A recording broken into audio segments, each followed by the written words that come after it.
नमस्कार दोस्तों, मेरा नाम है राज के वर्मा और आप देख रहे हैं रिपोर्टर जी। अगर आपने रिपोर्टर जी चैनल को अभी तक सब्सक्राइब नहीं किया तो दोस्तों सबसे पहले चैनल को सब्सक्राइब जरूर करें, लाइक और कमेंट्स करना बिल्कुल ना भूलें। चलिए इस वीडियो में बात करेंगे रियल एस्टेट सेक्टर से जुड़े हुए एक और मामले की। ये वो मामला है जिस मामले को आपको जानना चाहिए, क्योंकि लगातार एक के बाद एक बिल्डरों की मनमानी के मामले सामने आ रहे हैं।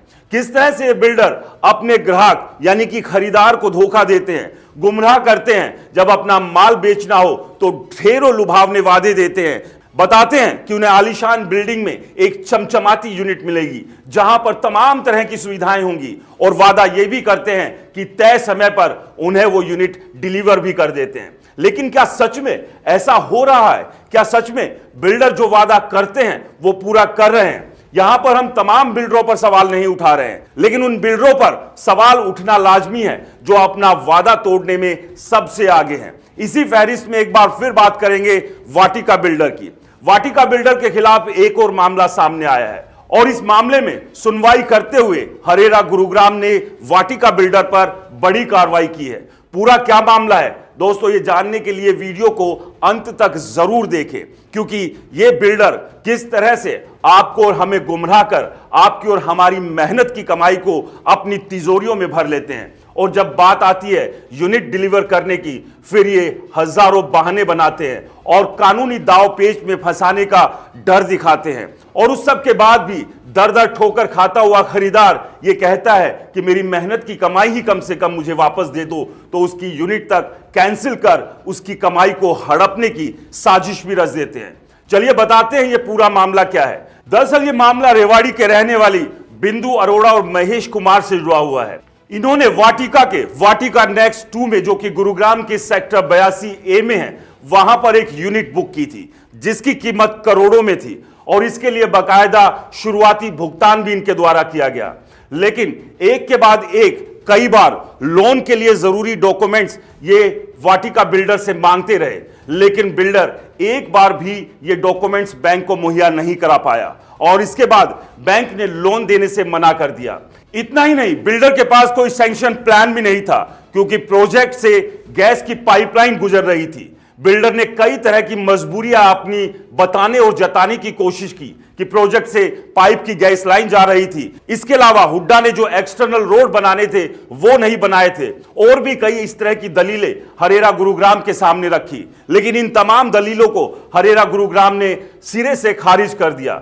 और सबसे बड़ी बात यह कि 2016 में इसकी पोजीशन खरीदारों को वाटिका बिल्डर ने ऑफर की।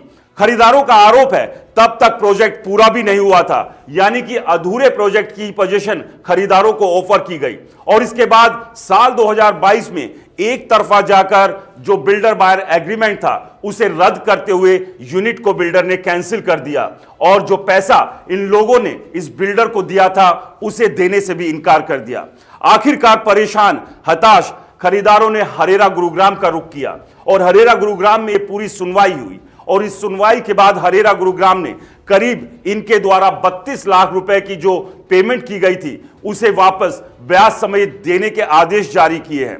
यानी कि एक बार फिर से हरेरा ने वाटिका बिल्डर पर पेनल्टी का डंडा चलाया है। इससे पहले भी कई खरीदारों के साथ इसी प्रोजेक्ट में इसी तरह के मामले सामने आ चुके हैं, और सबसे बड़ी बात यही है कि अभी तक प्रोजेक्ट अधूरा लटका हुआ है। और इसके लिए दोस्तों वाटिका बिल्डर जो दलील दे रहा है वो बड़ी ही बेईमानी है। जैसा पहले भी मैंने आपको बताया कि कहीं वो ये कहता है कि प्रोजेक्ट से गैस की पाइपलाइन गुजर रही थी, और इसके अलावा हुड्डा जो कि अब HSVP है उसने एक्सटर्नल रोड नहीं बनाए थे, और भी कई तकलीफ और दर्द अपने बताने की कोशिश की। यानी कि सीधे तौर पर वाटिका बिल्डर हरेरा गुरुग्राम को भी गुमराह कर रहा था। लेकिन हरेरा ने साफ कर दिया कि जब यह अलॉटमेंट हुई उससे पहले क्या बिल्डर को यह नहीं पता था कि प्रोजेक्ट के भीतर से कोई गैस की पाइपलाइन जा रही है? दोस्तों आप समझिए कि एक बिल्डर एक बड़ा प्रोजेक्ट खड़े करने जा रहा है, और उसके लिए उसने अपने लाखों करोड़ों रुपए अगर दांव पर लगा दिए, तो क्या उसे ये पता नहीं होगा